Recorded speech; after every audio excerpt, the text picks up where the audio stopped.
Fala galera, Pedro Oak aqui e sejam muito bem-vindos a mais um Insight em Cena, o canal onde a gente fala sobre filmes, séries e o audiovisual no geral. E no episódio de hoje nós vamos falar sobre um filme chamado Spurlos, ou The Vanishing, ou Silêncio no Lago. Tem vários títulos desse filme por causa das traduções. Mas esse é o filme que a gente vai falar hoje e mais especificamente sobre uma coisa que eu vou chamar de O Véu Sombrio.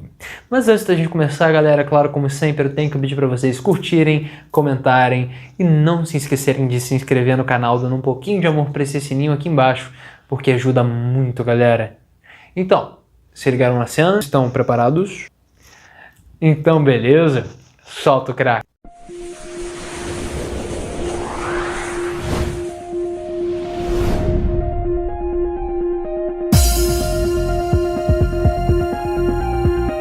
Então, galera, o Iluminado é considerado um dos filmes de terror mais assustadores de todos os tempos. Mas, o que os criadores do Iluminado temem? Bom, o Stephen King, que é o autor da história original, tem aparentemente um pavor muito forte do filme A Bruxa de Blair. Mas o Stanley Kubrick tem medo de um outro filme. E é um filme interessante porque é um filme que, na verdade, começa muito similar ao Iluminado que ele dirigiu. Começa também com uma tomada longa em Bird Eye View de um carro, levando algumas pessoas a um destino incerto em uma viagem que terminará em tragédia. Esse é o início do filme do Iluminado, mas também é o início do filme Spurlos. E é mais ou menos aí que terminam as semelhanças entre o Iluminado e o Spurlos. O Spurlos é, na verdade, traduzindo do holandês, se eu não me engano, sem rastros, mais ou menos alguma coisa como isso, sem rastros, sem pistas, sem deixar rastros. E em inglês ele ficou conhecido como The Vanishing e também acabou ganhando um outro remake com o mesmo diretor até anos depois, mas não vamos falar dessa versão não, porque a versão original é bem melhor. E além disso, também ele é chamado do Silêncio no Lago aqui no Brasil, é a tradução dele aqui em terreno nacional. E, bom, sobre o que é esse filme? O Spurlos conta a história do Rex. Ele é um cara que sai um dia para viajar com a sua namorada e eles estão passando pela França. E o que acontece é que durante essa viagem ela simplesmente desaparece completamente, como diz o título do filme, sem deixar rastro algum do seu desaparecimento. Ele não sabe por onde começar e onde procurar. E o que acontece é que a gente começa a acompanhar essa obsessão do Rex em descobrir o que aconteceu com ela. E passam-se alguns anos e nós também começamos a ver o ponto de vista do sequestrador, que aparentemente é um cara normal, de família, com filhos, esposa, mas que na verdade é uma pessoa muito excêntrica e extremamente perigosa. E logo quando esses dois indivíduos colidem, nós temos o início da história, que é, na verdade, toda essa tensão em descobrir o que ocorreu com a namorada do Rex. Eu acho que talvez um dos fatores que tenha assustado tanto Stanley Kubrick, fascinado ele ao ponto de ver 10 vezes, se eu não me engano ele viu essa quantidade de vezes o filme, eu acredito que uma das coisas que tenha fascinado ele é justamente o fato desse filme ter um ar bem realista. O que acontece? A gente não tem muitas indicações que coisas sinistras vão acontecer nesse filme. Não toca uma música sombria, né, dizendo que, olha, deixa para algo terrível acontecer. Isso não acontece nesse filme. Além disso, a gente também tem outras coisas, como, por exemplo, não existe uma chuva constante atmosférica, sabe? Como você veria num filme do Fincher, por exemplo, no Seven. Isso não acontece aqui. O sequestro principal, por exemplo, a gente não só não vê o sequestro, como ele também ocorre num espaço público em um dia bonito, ensolarado durante essa viagem. É um lugar onde você não imaginaria que algo como isso aconteceria. E eu acho que isso meio que cria uma coisa com o espectador que te rouba a sensação e a segurança que você poderia pensar, bom, se fosse eu nessa situação, isso não aconteceria comigo.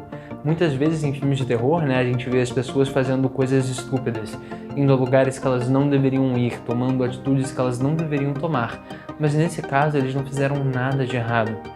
E até mesmo quando a gente descobre como ocorreu o sequestro em si, bem no final do filme, a gente vê que até mesmo a decisão que poderia ser a mais, digamos assim, estúpida, decisão tomada no filme, tem uma justificativa, tem um motivo. Então, tudo nesse filme rouba você do pensamento, isso nunca aconteceria comigo, sabe? Eu nunca faria isso na minha vida. não rola nesse filme. Você poderia ocorrer com você. É isso que torna esse filme, para início de conversa, muito assustador. Tem mais coisas assustadoras sobre ele, mas existe toda uma naturalidade, uma sutileza no o que provoca esse filme ser tão tenebroso, pelo menos na minha opinião. Ele é muito aflitivo e angustiante sem necessariamente visualmente comunicar isso. E isso é algo muito realista, é algo que eu acho que realmente torna tudo mais amedrontador. E uma cena de análise muito boa para isso é a cena na qual a gente vê se preparando para o eventual sequestro. Ele já decidiu que ele quer fazer aquilo e ele está se preparando para realizar o sequestro. Esse filme ele tem uma natureza quase voyeurística, então a gente está o tempo todo observando. E nesse caso a gente está vendo uma coisa muito perturbadora, que é uma pessoa se preparando para sequestrar alguém. Só que ao mesmo tempo a gente vê isso com um pai de família, com a família dele ali na casa dele, enquanto ele faz isso que é como se fosse um projeto dele, sabe? Um projeto isolado do pai. E ao mesmo tempo sem nenhuma música muito sinistra, sem nada muito amedrontador no ar, mas a situação em si que é perturbadora por si só, porque a gente sabe o que ele vai fazer, porque tudo aquilo poderia parecer inofensivo se a gente não soubesse exatamente por que ele está se preparando, e que ele não está só com vontade de fazer aquilo, mas que ele está a um ponto tão forte, tão intenso de ter aquela sensação que ele está até mesmo fantasiando, ele está ensaiando. E a gente está vendo aquilo bem na nossa frente. Então eu acho que é uma coisa muito impactante essa sensação de você ficar apenas observando uma coisa tão deplorável, uma coisa tão sinistra, sem nada que traga um ar de anormal naquilo. Tudo é feito de uma maneira muito natural. E a gente assiste tudo de uma forma muito natural. E isso, de alguma maneira, é ainda mais assustador. Mas eu acho que o aspecto que eu acho mais interessante desse filme, na verdade, é o que se torna o principal dilema da história, o que está acontecendo na verdade. Questões sobre destino, fatalismo, sobre existencialismo, tudo isso está presente nesse filme, principalmente por conta da cena, assim, cara, absurda, que é a cena final desse filme. Assim, é esperar o cabeção. Mas uma das principais coisas que se torna o tema desse filme é que em algum momento Rex, que está procurando, né, a sua namorada perdida, ele passa a ter uma substituição de prioridades. Eu acho que com o tempo, né, no início vem muito do luto, vem muito da vontade de acreditar que ela ainda está viva e que ela possa estar por aí. Mas a partir do momento em que a história retoma, né, anos depois, e quando os dois se encontram, né, no caso ele que está procurando, né, a vítima e o sequestrador, né, o algoz, quando as duas figuras se cruzam, nós temos um Rex que está procurando outra coisa que no caso é a figura do véu negro. E eu não conhecia essa metáfora, eu acho que fica melhor falar véu sombrio, né, mas em inglês é The Dark Veil. E eu não conhecia esse tropo e eu achei um tropo muito interessante, um arquétipo muito interessante. Eu achei legal trazer isso pra vocês porque eu adoro falar sobre essas coisas, então basicamente eu queria falar sobre esse tipo de arquétipo com vocês, que é muito interessante. Pesquisando, eu não tenho total certeza se ele é originário desse lugar, mas foi o lugar que eu encontrei que acabou vindo daí, que seria de um livro chamado O Véu Sombrio do Pastor, The Minister's Dark Veil, que é um livro basicamente que se passa numa cidade puritana, né, em que todo mundo passa a confessar os seus segredos, né, e seus pecados secretos, as hipocrisias de suas vidas ao pastor da cidade. Mas com o tempo eles começam a se sentir incomodados com a figura do pastor, eles começam a afastar o pastor, porque, né, ele é a representação de tudo que eles escondem viva. Ele sabe tudo que eles escondem, todos os segredos, tudo é ele que sabe. Ele vira a representação física do que mais incomoda eles, né? Que é essa hipocrisia na vida puritana, suposta vida puritana deles. E isso virou, eu acho que no caso, né? Eu não tenho certeza, eu acho que pode ter outra origem, mas vamos supor que veio daí o termo, né? Como motivação de personagem, o uso do véu sombrio, ou The Black Veil, que é basicamente, na verdade, quando você tem um segredo. Você tem um segredo, um pecado oculto, um desejo oculto, e é agir quanto a esse desejo, agir quanto a esse segredo, que faz com que você, né, com que o seu personagem caminhe pela trama. E isso é muito bacana porque nesse filme a gente tem duas formas na qual isso acontece. Com o Rex, o véu sombrio dele é justamente a verdade. Ele passa a só querer descobrir o que aconteceu com a namorada dele. Porque ele não sabe, ele não tem essa resposta e isso deixa ele totalmente agoniado. Já se passaram anos, então eu acho que em um momento ele já perdeu a esperança de que ela até mesmo esteja viva.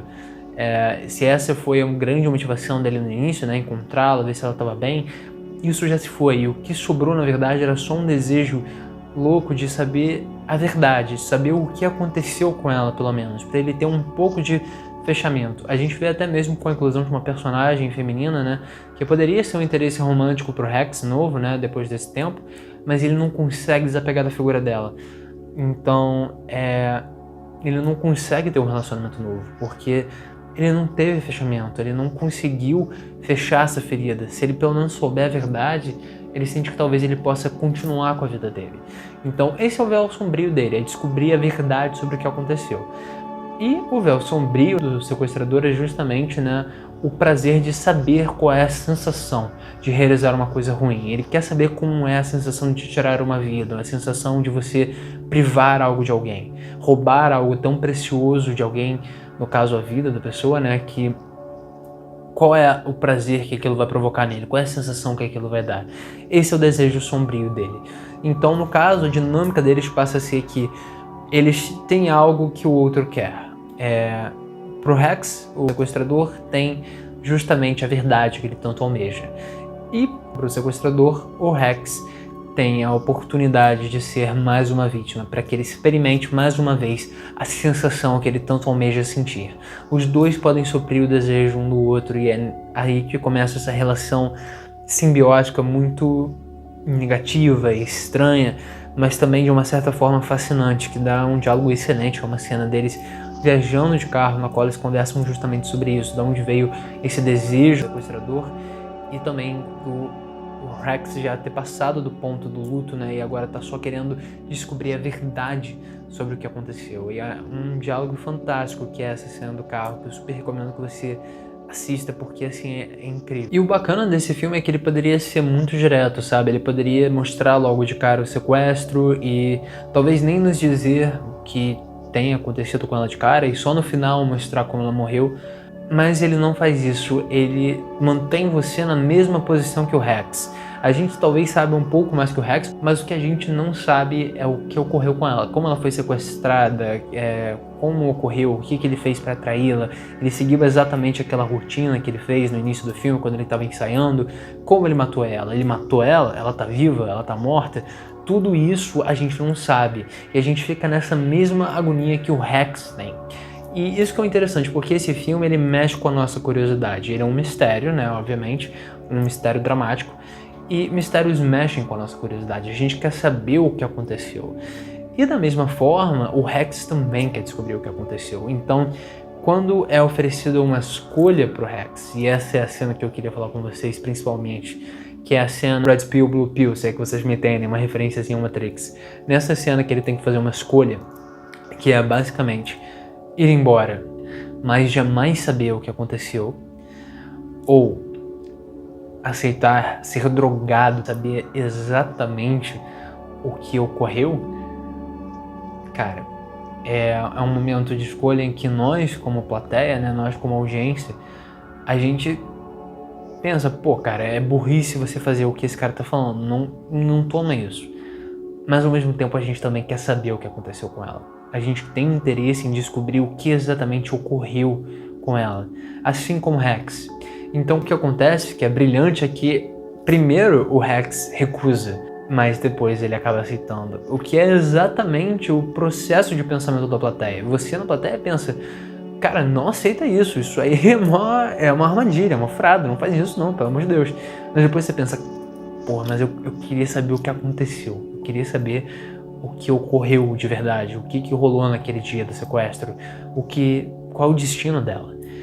E o Rex acaba aceitando depois. E é exatamente, nitidamente, o que a gente pensa. E o filme meio que diz, olha, a curiosidade matou o gato. Então, a gente descobre o que aconteceu com ela. E assim como o Rex descobre o que aconteceu com ela. Mas essa descoberta não é nem um pouco prazerosa, é uma descoberta muito, muito aflitiva. E a gente vê o preço da curiosidade. A gente vê que a curiosidade, na verdade, acaba levando talvez você a ter um alívio que você sabe, mas a um fim que talvez seja pior ainda. Então, é realmente uma sensação muito interessante parasocial que existe nesse filme, porque a gente se coloca muito na posição do personagem do Rex. E a gente quer muito descobrir o que ocorreu, a gente quer muito saber, mas da mesma forma que o Rex tem um final que não é agradável, eu não vou dizer qual é o final do Rex pra vocês, porque vocês têm que ver pra saber, é incrível, mas da mesma forma que ele tem esse final desagradável, a gente também fica com gosto ruim, sabe? A gente sabe o que acontece e é assombroso o que aconteceu. Então você fica, poxa, será que eu realmente queria saber? E esse é o grande paradoxo da curiosidade, não é? Você às vezes quer muito saber uma coisa, mas quando você descobre, você pensa, caramba, eu talvez devesse não ter descoberto, eu preferia ter ficado no escuro quanto a isso.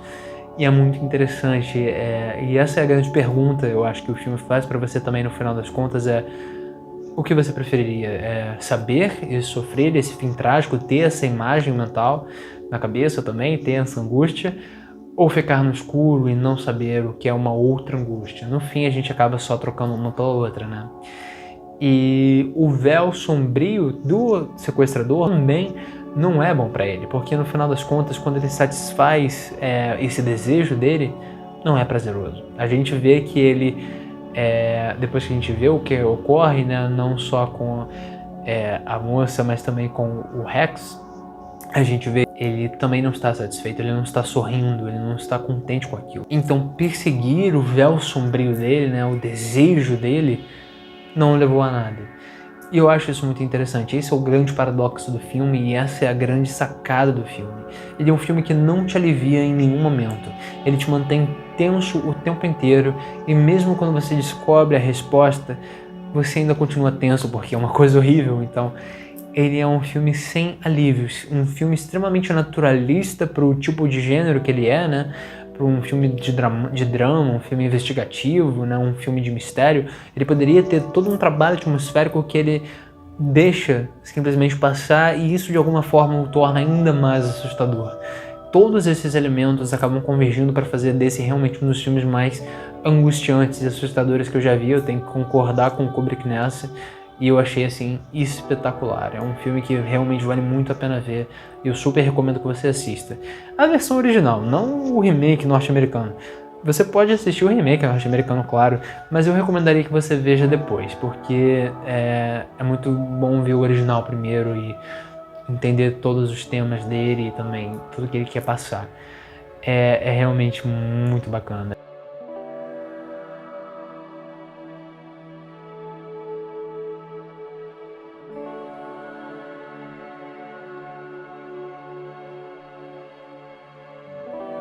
Então é isso aí, galera. Muito obrigado por terem assistido o vídeo até o final. Eu espero que vocês tenham gostado e a gente se vê na próxima.